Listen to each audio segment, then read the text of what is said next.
As economias experimentavam um crescimento notável. Portugal não apenas apresentava um desempenho inferior à média de crescimento da zona euro, mas também via o desemprego aumentar de 3,8% para 7,5%. Isso contrastava com países como Grécia, Espanha e Itália, que registravam uma redução Por acaso eram socialistas também. significativa no desemprego. A questão que se coloca é por que a economia de Portugal estagnou durante o período que deveria ser de prosperidade. Qual foi o impacto de sua longa Andou a gastar dinheiro em apoios e em roubo de políticos. Foi isso. história como potência colonial e até que ponto uma carta do século XIX de um papa influenciou a abordagem econômica do país? Se inscreva no canal enquanto você se prepara para abordarmos esse tema. Um bom ponto de partida é examinar a longa e variada história econômica de Portugal.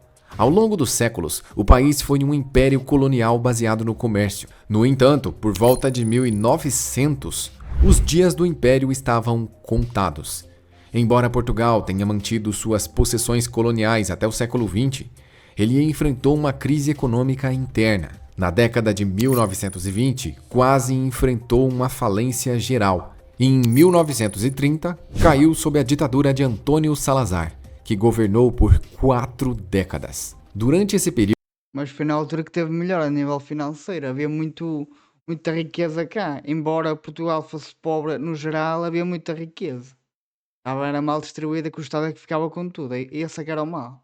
ele implementou um sistema econômico chamado Estado Novo, que não era nem capitalista nem comunista, mas era baseado na ideologia do corporativismo. Essa ideia exigia a organização da sociedade em grandes grupos de interesse, seguindo a hierarquia inspirada pelo Papa Leão XIII.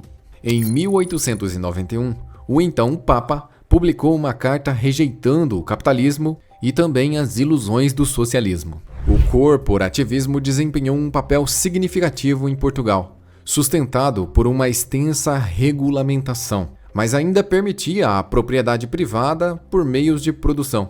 Um exemplo notável foi o rigoroso licenciamento industrial, exigindo a aprovação do governo para investir em máquinas ou equipamentos. As regulamentações Logo por aí está mal. Se é preciso do governo assinar um papelinho para te autorizar a comprar a uma empresa a comprar alguma merda que seja, está mal. eram super burocráticas, e até para aumentar salários ou preços das mercadorias era necessário pedir autorização primeiro do governo. Embora esse sistema tenha mantido as finanças públicas e até a inflação sob controle, o crescimento econômico e as melhorias no nível de vida foram modestos. Pulando muitos e muitos eventos históricos, chegamos ao final da Segunda Guerra Mundial. Vimos um Portugal largamente neutro começar a olhar Foi a coisa que fez melhor. Tanto vendia para um lado como vendia para o outro. Ficar neutro foi a melhor coisa que fez. para o mundo como beneficiário do Plano Marshall para a recuperação econômica europeia. Para quem não se lembra, o Plano Marshall foi o Plano de Recuperação Europeia, um programa de ajuda econômica dos Estados Unidos para a maioria dos países afetados após a Segunda Guerra Mundial. Foi assim que a Alemanha cresceu como cresceu. Se não fosse isto, a Alemanha não era o que é.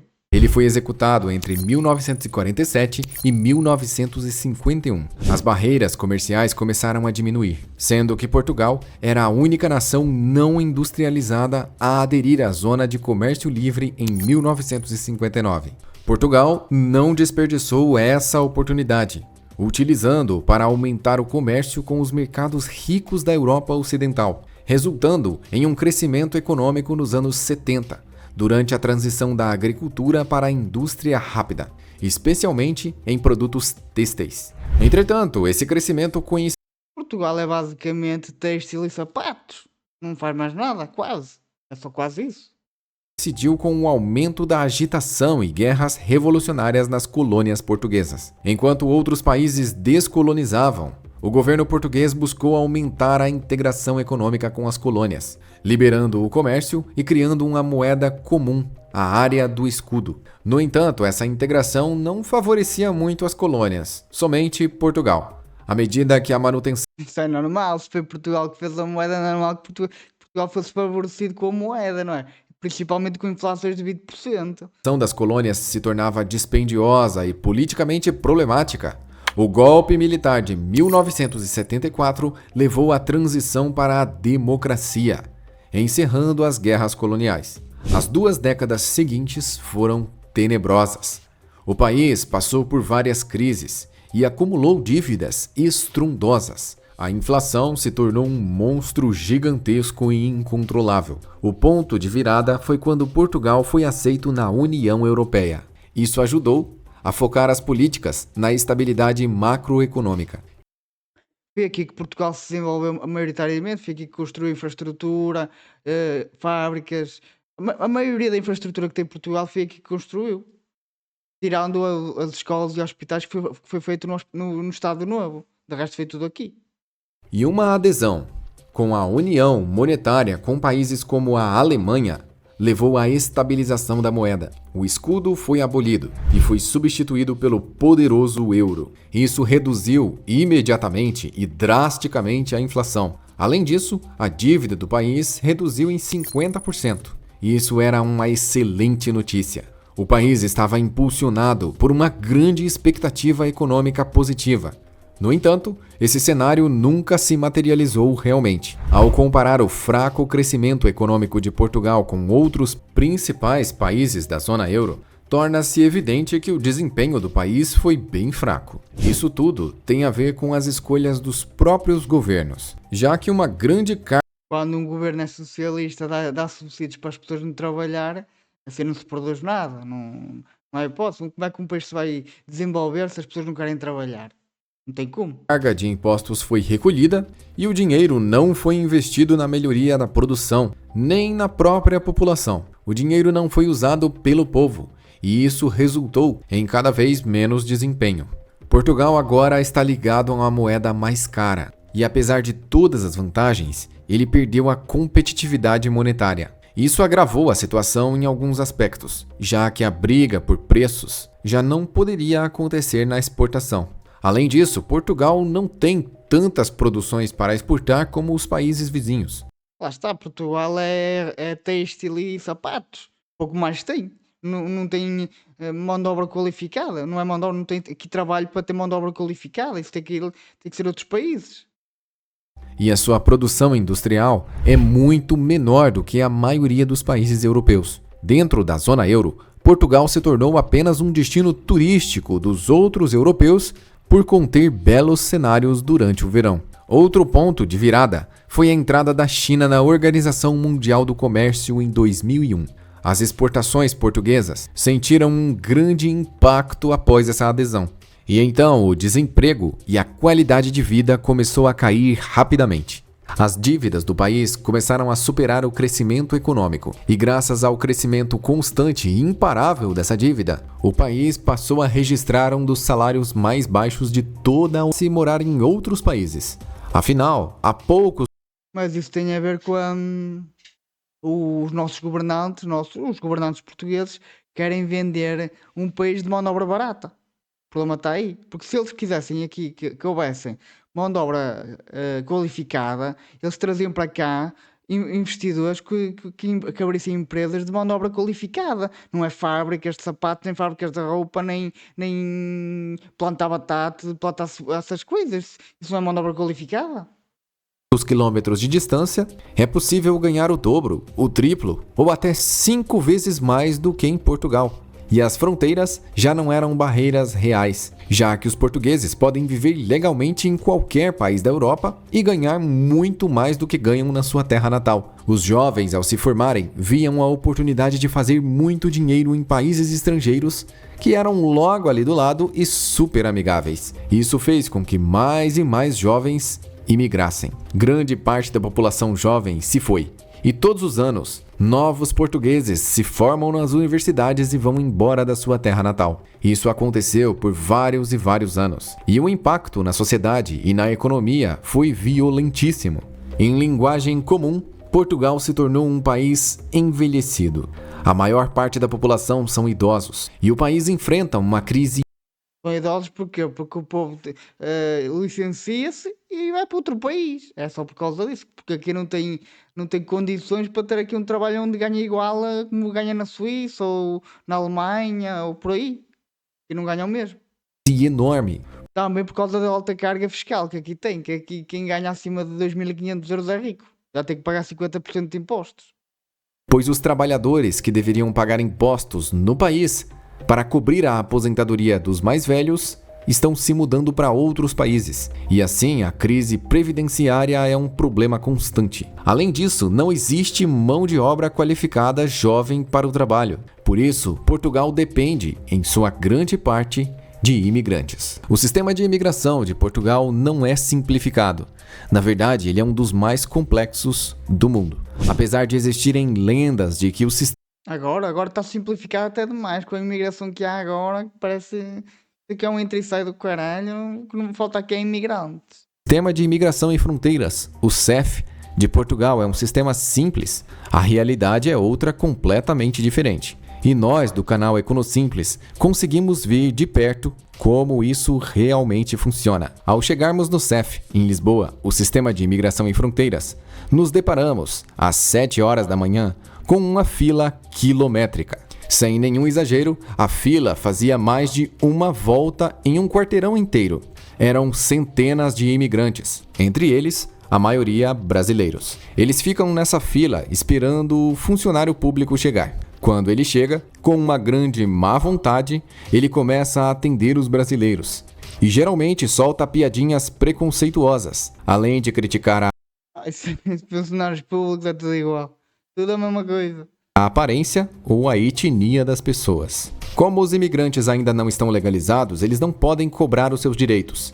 Então tudo isso passa despercebido. Quando algumas poucas pessoas são atendidas, o funcionário público do governo português decide que está na hora de ir embora. E sem dar nenhuma satisfação para ninguém, ele deixa todas aquelas famílias que estavam lá na fila esperando há mais de 4 horas e simplesmente vai embora para casa. As pessoas voltam para suas casas tristes, sem ter documentos, direito à saúde, à educação e nem mesmo à segurança. Só que elas não podem voltar no outro dia, nem na outra semana. Na verdade, o funcionário público deixou eles para remarcarem para daqui 6 meses ou mais, pois o sistema só deixa com que seja marcado a cada 6 meses. Mas agora já não funciona assim, agora qualquer um entra aqui. Agora isto aqui é de portas abertas completamente. É um bicho turista e está a andar. No mínimo. E quase sempre, se a pessoa não chegar cedo o suficiente na fila, ela vai perder a sua vez e ter que remarcar. Acontece que para chegar até lá, o brasileiro ou qualquer imigrante que estiver em Portugal precisa tirar uma série de documentos que também vencem. E até chegar o dia de pegar essa fila monstruosa, os documentos já podem estar próximos do vencimento. O funcionário público que faz a tratativa pode recusar os documentos que estão próximos de vencer. E aí, a pessoa tem que remarcar para mais 6 meses. Existem pessoas que estão nisso há mais de 10 anos e nunca conseguiram a sua legalização, mesmo tendo tudo o que o governo pede, pagando impostos, estando empregados e vivendo praticamente legalmente no país. Eles só não conseguem pegar os seus próprios documentos. Algumas pessoas teorizam que o governo português faça isso de propósito, já que essas pessoas estão pagando um imposto de 23% sobre tudo e não podem acessar nada do governo. Mas qualquer um paga isso aqui. Qualquer pessoa paga isso, seja imigrante, não seja. Qualquer pessoa paga 23% de IVA.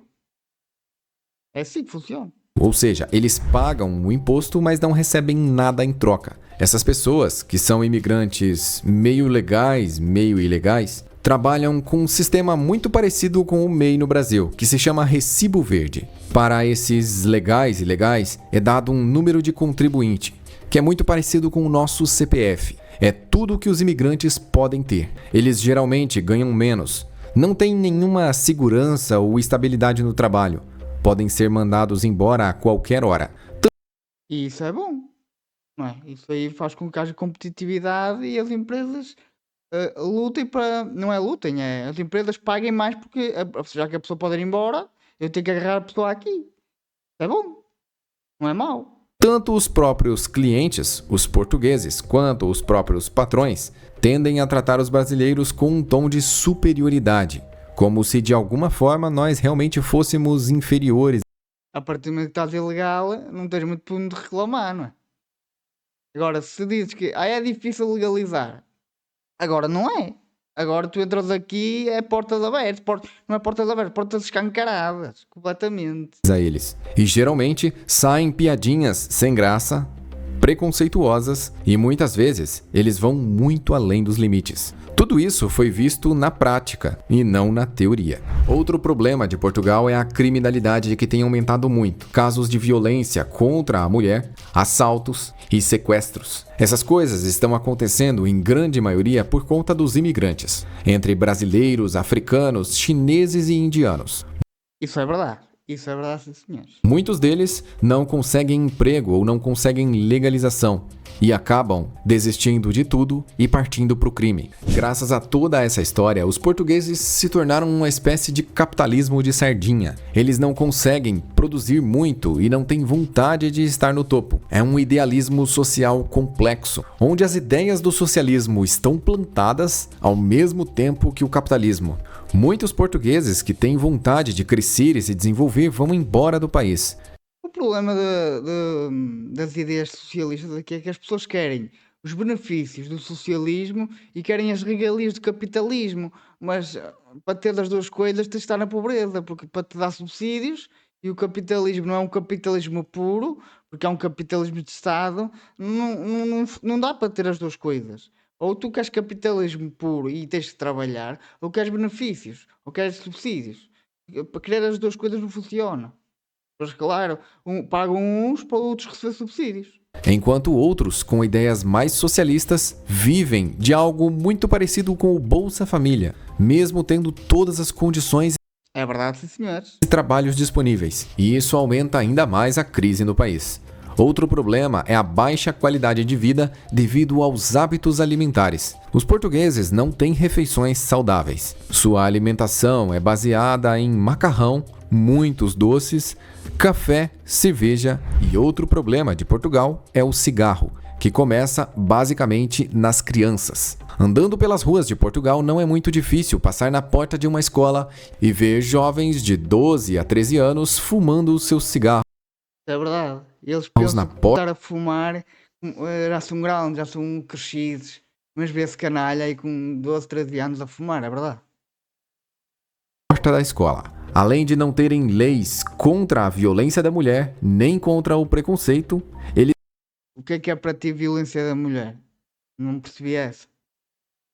também negligenciam o uso do tabaco. Nesses aspectos, o Brasil está há muitos anos-luz de distância à frente de Portugal. E apesar de ser colocado num pedestal e apontado como um país de primeiro mundo, em nossas pesquisas nós não encontramos onde a qualidade de vida supera a qualidade de vida do brasileiro. Por aqui, encontramos muita destruição, pessoas tristes e depressivas e uma alta taxa de suicídios. Além disso, o país está envelhecido e não facilita as regras de imigração, mesmo que eles precisem desesperadamente de imigrantes. O preço dos aluguéis e da comida está muito mais alto do que no Brasil, mesmo após converter.